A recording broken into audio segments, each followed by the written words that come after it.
Hello guys, welcome back to my YouTube channel radiology in the nutshell. आज की video में जो है हम बात करेंगे मैनुअल फिल्म प्रोसेसिंग के ऊपर कि मैनुअल फिल्म प्रोसेसिंग क्या होती है। बेसिकली मैनुअल फिल्म प्रोसेसिंग जो है हम लोग कन्वेंशनल रेडियोग्राफी में यूज़ करते थे। हमारी रेडियोग्राफी भी 3 टाइप की होती है, conventional radiography, digital radiography and that computed radiography.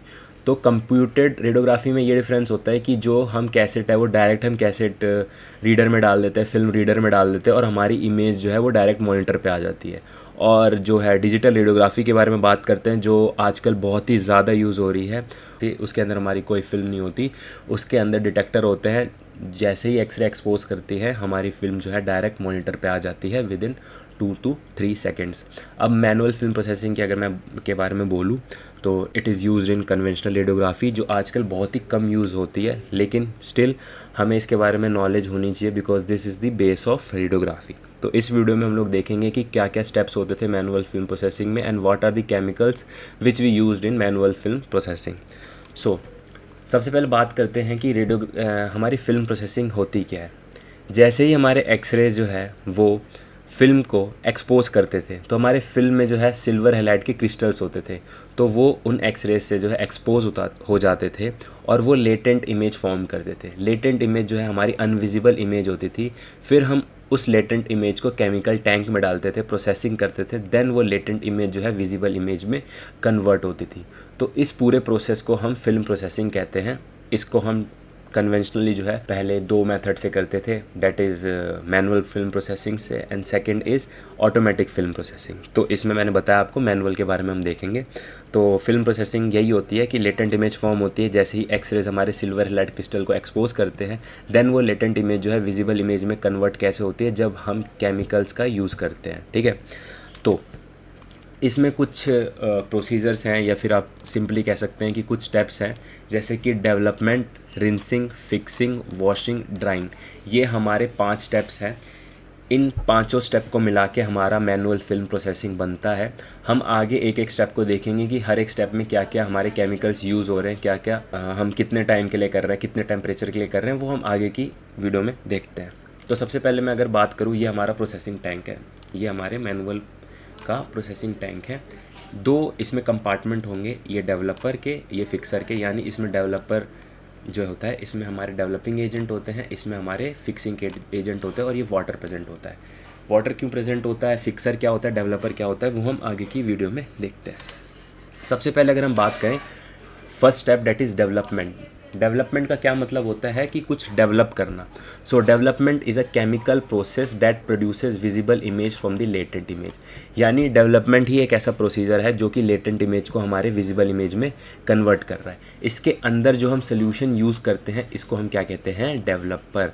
So developer ही हमारा एक ऐसा केमिकल है जिसके वजह से लेटेंट इमेज जो है हमारी विजिबल इमेज में कन्वर्ट हो रही है। अब जो हमारा डेवलपर है वो क्या करता है, एक्सपोज सिल्वर जो होती है, जो हमारे एक्सपोज सिल्वर है, किससे एक्सपोज हुई होती है, एक्सरे से, उनको ये मेटलिक सिल्वर में कन्वर्ट कर देता है। डेवलपर क्या करता है, हमारे एक्सपोज सिल्वर को मेटलिक सिल्वर में कन्वर्ट कर देता है। फॉर एग्जांपल, अब जैसे मैं समझाता हूँ कि ये हमारी एक एक्सरे की फिल्म है। एक्सपोजर से पहले यहाँ पर सिल्वर हैलाइड के क्रिस्टल्स प्रेजेंट होते हैं।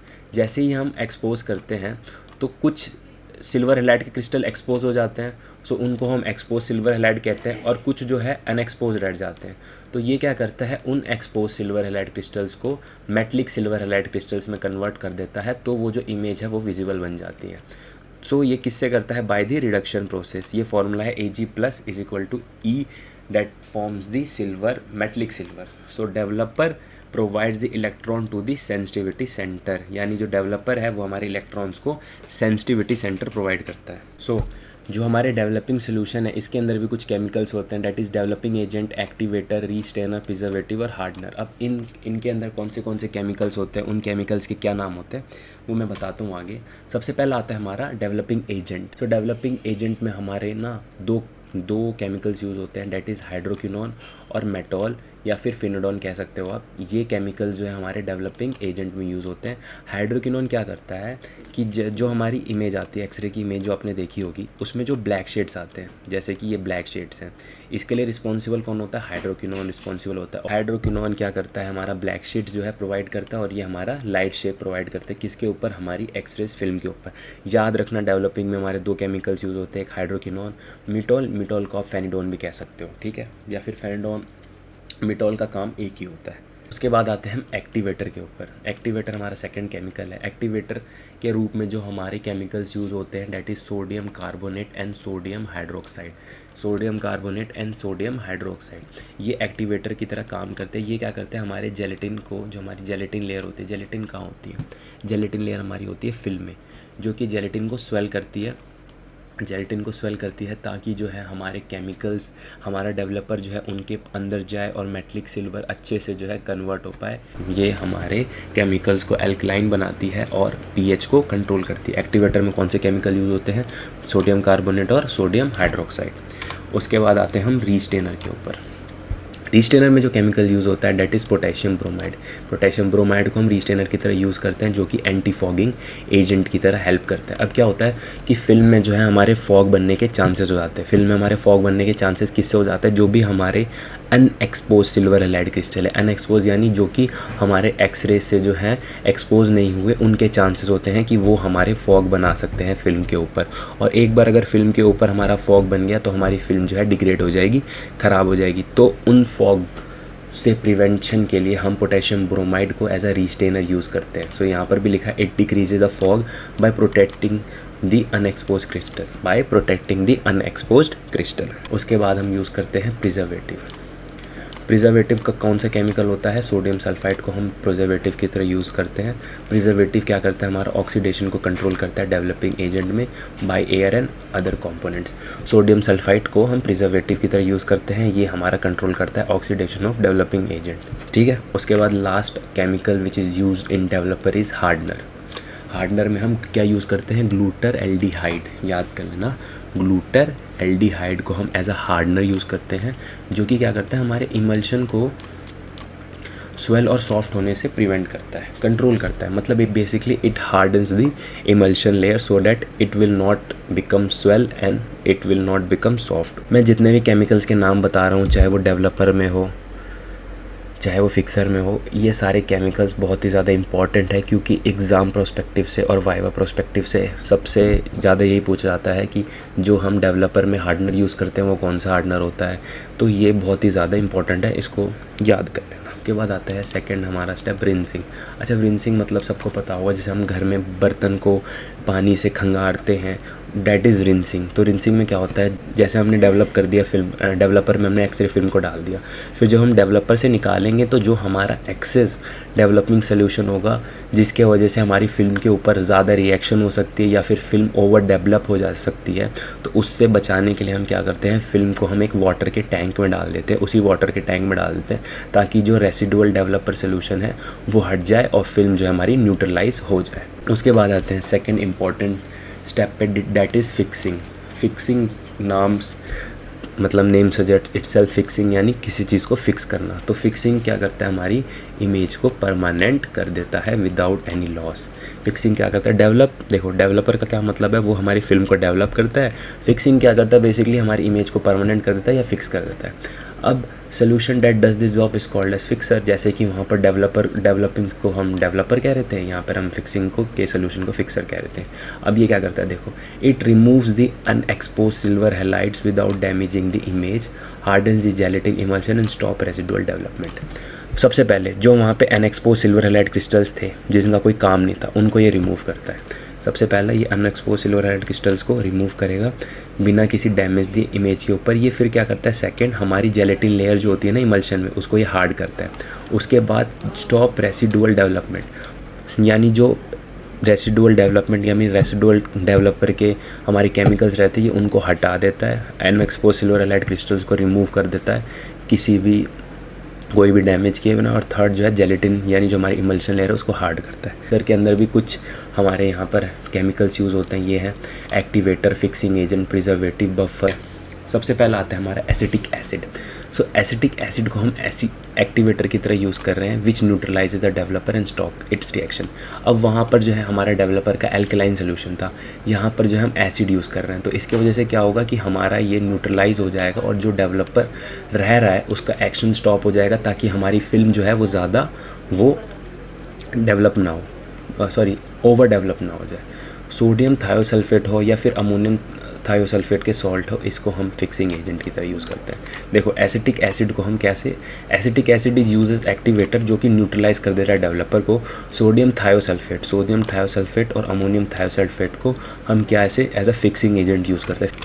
देखो उसके बाद हार्डनर और प्रिजर्वेटिव, पोटेशियम एलम या इसको आप पोटैश एलम भी कह सकते हो, जिसको हम हार्डनर की तरह यूज़ करते हैं, जो कि हमारे फिल्म को किससे प्रोटेक्ट करता है, फिजिकल डैमेज से। पोटेशियम एलम क्या, देखो हार्डनर है, यानी हमारी फिल्म को ये हार्ड कर देता है और किसी भी फिजिकल डैमेज से प्रोटेक्ट करता है। और जो हमारा पोटेशियम सल्फाइड है, इसको हम एज अ प्रिजर्वेटिव यूज़ करते हैं, ताकि ये हमारा केमिकल बैलेंस मेंटेन कर पाए। फिर से बताऊंगा, पोटैश एलम जो है हार्डनर की तरह काम करता है, जो हमारी फिल्म को फिजिकल डैमेज से बताता है। सोडियम सल्फाइड जो है वो एज अ प्रिजर्वेटिव यूज़ होता है, जो कि हमारे फिल्म के केमिकल बैलेंस को मेंटेन करता है। ठीक है, now next is buffer. Acetate is use as buffer which keep the pH of the fixer constant. Buffer का मतलब क्या होता है कि वो जो है पीएच मेंटेन करने के लिए यूज़ होता है, तो यहाँ पर हम एसीटेट यूज़ करते हैं, हम यहाँ पर एसीटेट का यूज़ करते हैं बफर का, जो कि हमारे फिक्सर का जो है पीएच मेंटेन करके रखे। उसके बाद हमारा नेक्स्ट स्टेप इज़ वॉशिंग। अब फिर क्या करेंगे, जब हमारा डेवलपिंग हो गया, हमारा फिक्सिंग हो गया, तो हम फिल्म को जो है वाटर से वॉश करेंगे, जिसकी वजह से क्या होगा कि जो हमारा एक्स्ट्रा फिक्सिंग केमिकल्स है वो हट जाए। और क्या होता है, it will change the black silver to brown silver sulphide. अगर हम वॉशिंग का स्टेप हटा देते हैं, और वहाँ पे केमिकल्स प्रेजेंट होंगे फिक्सर के, तो वो क्या करेगा, ब्लैक सिल्वर को जो है ब्राउन सिल्वर सल्फाइड में कन्वर्ट कर देगा, जिसकी वजह से हमारी फिल्म जो है डिग्रेड हो जाएगी। नेक्स्ट ड्राइंग जो है एक फाइनल स्टेप होती है। Final step in processing is to dry the radiograph. The film में be dried in dust free open area. हाँ, जो भी फिल्म है वो डार्क रूम के अंदर ही ऑब्वियसली ड्राई होनी चाहिए। ठीक है, अगर उसको कहीं इधर उधर ड्राई करेंगे तो उस पर डस्ट आ जाएगा, और अगर डस्ट आ गया तो हमारी सारी मेहनत ख़राब हो जाएगी, फिल्म जो है हमारी ख़राब हो जाएगी, पेशेंट को हमको जो है पेशेंट को दोबारा एक्सपोज करना पड़ेगा। ठीक है, इसलिए हमको ड्राइंग जो है एक बढ़िया जगह में करनी होगी, किसी भी एक ओपन एरिया में नहीं करनी होगी जहाँ पर बिल्कुल भी डस्ट हो। और यूज़ करते हैं mainly that as hot air drying cabinets which is used for drying, which is equipped with a fan and heating element to flow hot air। हाँ, तो हमारा एक ना इसमें कैबिनेट यूज़ होता था, उसके अंदर हम फिल्म रखते थे और एक फ़ैन होता था और एक हीटिंग एलिमेंट होता था, बेसिकली कॉइल ही होता होगा। जब फ़ैन हम ऑन कर देते थे तो हमारी एक even distribution of hot air होती थी, जिसके वजह से हमारी फिल्म जो है जल्दी सूख जाती थी। अब तो हमने कर ली केमिकल्स की बात, क्या क्या केमिकल्स यूज़ हो रहे हैं मैनुअल में, कि कौन से केमिकल्स यूज़ होंगे, डेवलपर में ये हो रहा है, फिक्सर में ये हो रहा है, रिंस ये करेंगे। लेकिन जो सबसे इंपॉर्टेंट चीज़ आती है कि हमको डेवलपर में जो है कितने टाइम तक रखना है और डेवलपर सोल्यूशन का क्या टेम्परेचर होना चाहिए, वो बहुत ही ज़्यादा इंपॉर्टेंट है। अगर इसमें जो है थोड़ी सी भी इधर उधर हुई तो हमारी फिल्म जो है ख़राब हो सकती है। तो सबसे पहले अगर मैं डेवलपिंग की बात करूँ तो डेवलपिंग का जो टेम्परेचर होना चाहिए, ideal temperature 18 to 22 degree Celsius कह लो, या 65 to 72 डिग्री फ़ारेनहाइट, ये टेम्परेचर मेंटेन होना चाहिए। और टाइम यानी 4 to 5 मिनट्स, डेवलपर के अंदर 4 to 5 मिनट्स जो है हमको फिल्म को छोड़ना है। जो डेवलपर का टेम्परेचर होना चाहिए, डेवलपर के सोल्यूशन का टेम्परेचर होना चाहिए, वो कितना होना चाहिए, 18 to 22 डिग्री सेल्सियस। देखो एक की पॉइंट्स, अगर हम टेम्परेचर लो रखेंगे तो क्या होगा, increase the development time slightly. Temperature low रखेंगे तो फिल्म तो हमारी बन जाएगी, लेकिन डेवलपमेंट टाइम जो है वो हमको बढ़ाना पड़ेगा। कभी कभी ऐसा होगा, अगर तुमने टेम्परेचर लो रखा लेकिन 4 से 5 मिनट में फिल्म निकाल ली, तो इसके वजह से क्या होगा कि फिल्म जो है तुम्हारी अंडर डेवलप हो जाएगी। ठीक है, उसके बाद से अगर हम ओवर डेवलप कर देते हैं, या तो हमने टेम्परेचर बढ़ा दिया या तो हमने ज़्यादा टाइम के लिए रख दिया, तो हमारी फिल्म ओवर डेवलप हो जाएगी, जिसकी वजह से फिल्म के ऊपर फॉग आ जाएगा। अगर हम अंडर डेवलपमेंट की बात करें तो हमारी इमेज फेंट आएगी, यानी विजिबल बहुत ही कम दिखेगी। ठीक है, उसके बाद आते हैं रिंसिंग के ऊपर। रिंसिंग यानी मैंने जो बताया, वो डेवलपर के बाद हमको तुरंत वाटर में डालना पड़ता है, तो डेट इज़ 30 सेकेंड, इस 30 सेकेंड्स के लिए डालना पड़ेगा। इसका पर्पस क्या है, that remove the excess developer to prevent contamination of the fixer. हाँ, अगर देखो, अगर हमने डायरेक्ट डेवलपर से निकाल के हमने डायरेक्ट फिक्सर में डाल दिया, वाटर में नहीं डाला, तो जो हमारा डेवलपर का सोल्यूशन है वो फिक्सर के साथ मिल जाएगा, फिल्म तो हमारी ख़राब होगी, फिर से हमारा केमिकल्स भी कंटामिनेट हो जाएगा, तो हमको फिर से नया सोल्यूशन बनाना पड़ेगा।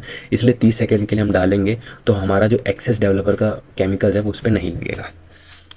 उसके बाद थर्ड फिक्सिंग। फिक्सिंग का जो टेम्परेचर है वो डेवलपर की तरह ही सेम होगा, 18 to 22 डिग्री सेल्सियस, और टाइम जो होगा 10 मिनट होगा।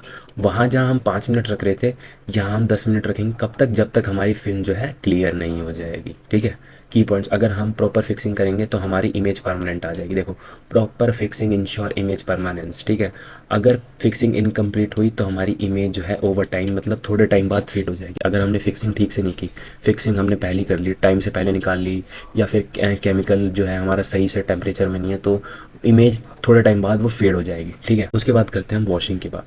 तो वॉशिंग हम करेंगे 20 से 30 मिनट। इसका पर्पज़ क्या होता है? जो भी रेसिडुअल केमिकल होंगे फिक्सर के, वो हमारे को हटाने होंगे। अगर हम नहीं हटाएंगे तो हमारी फिल्म का जो डिस्टॉर्शन हो जाएगा, यानी हमारी जो फिल्म है वो ख़राब हो जाएगी। तो वॉशिंग 20 से 30 मिनट लिखा है, 10 मिनट 20 मिनट भी कर सकते हैं, लेकिन 10-15 मिनट से हमें ज़्यादा करना पड़ता है। And the last and final step is drawing. ये हमारा वेरीज करता है, ये 30 आधा घंटा भी ले सकता है, कुछ आवर भी ले सकता है। मतलब ये समझ लो आधे घंटे से लेकर एक 1.5 घंटा भी ले सकता है। आधे घंटे से लेके 1-1.5 घंटा भी लग सकता है।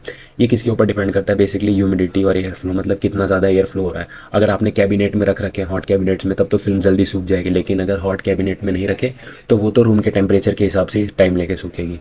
देखो, आइडियल ड्राइंग कंडीशन की हम बात करें तो रूम जो है वेल वेंटिलेटेड होना चाहिए, मॉडरेट टेम्परेचर होना चाहिए, ताकि हमारी फिल्म रैपिंग ना हो। ठीक है, तो यही हमें, जब भी हम मैनुअल प्रोसेसिंग करते हैं तो सबसे पहले हमें केमिकल्स के नाम तो पता ही होना चाहिए, वो हमारे पैकेट्स पे होते हैं, नाम लिखा रहता है। लेकिन सबसे इंपॉर्टेंट चीज़ जो है कि हमें हर केमिकल का जो है वो टेम्परेचर मेंटेन करके रखना है, और कितने टाइम तक रखना है, कि इसको 5 मिनट तक रखना है, इसको 10 मिनट तक रखना है, वो हमें पता होना चाहिए। अगर ऐसा नहीं होगा, हमने ज़्यादा टाइम तक रख दिया तो फिल्म ओवर डेवलप हो जाएगी। कम टाइम के लिए रख दिया, टेम्परेचर सही नहीं है, तो हमारी फिल्म अंडर डेवलप हो जाएगी, जिसकी वजह से हमें पेशेंट को दोबारा एक्सपोज करना पड़ेगा और दोबारा पूरा प्रोसेस कंटिन्यू करना। सो गाइज, आज की वीडियो में इतना ही था मैनुअल प्रोसेसिंग के ऊपर। अगली वीडियो जो है मैं ऑटोमेटिक फिल्म प्रोसेसिंग के ऊपर बताऊंगा। और इस टॉपिक से रिलेटेड आपको जो भी डाउट है, कुछ समझ नहीं आया हो, या कुछ और भी पूछना हो, या कोई और भी टॉपिक हो जिस पे आपको वीडियो चाहिए, तो या तो आप कमेंट बॉक्स में बता सकते हो, या फिर इंस्टाग्राम पे डायरेक्ट DM कर सकते हो। So guys, thank you for watching this video.